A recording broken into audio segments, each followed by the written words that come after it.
ఆ అభ్యర్థి క్యారెక్టర్ అది పెద్దగా జనం లేదు, మనకి పాజిటివ్గా ఉంది, మంచిగా పని చేయండి అని చెప్పిండు సార్. ఇవాళ మేము పోవడమే కాదు, మేము ఇళ్ళలో పోగానే వాళ్ళే చెప్తున్నారు, సార్ కేసీఆర్ పరిపాలనే బాగుండి మళ్ళీ కేసీఆర్ వస్తేనే బాగుపడుతుంది.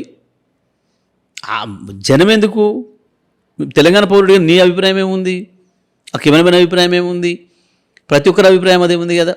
కేసీఆర్ ఉంటేనే బాగుండు, కేసీఆర్ పోయిండు రాష్ట్రం చెడిపోతుంది అనేది ప్రతి ఒక్కరు మాట్లాడుతున్నమాట. మేము దాని మీద పోతున్నాం, మేము కేసీఆర్ పరిపాలన మీదనే పోతున్నాం తప్ప మేము ఎవరి గురించి పట్టుకోవాల్సిన అవసరం లేదు. ఇప్పుడు రౌడీ గురించి వెళ్ళి నువ్వు చెప్పేది ఏంది, ప్రజలే చెప్పుకుంటుంటే పెద్ద మనం మేము అవసరం ఏంది, మేము ప్రచారం చేసి అక్కరేంది. ఈ కొద్దిగా ప్రజలు ఏమైనా మర్చిపోయారు అనుకుంటే ఆయన చెప్పుకున్నాడు, మొత్తం గుర్తు చేస్తున్నాడు, ఆయనే చేసుకున్నాడు, ఆయనే చెప్పిండు కదా. ఎవరు మాట్లాడతారు ఆ భాష? ఏయ్ గల్లీ దాటిపోరు మళ్ళీ మీ ఇళ్ళలో కూడా పోరు అనే మాట ఎవరు మాట్లాడతారు?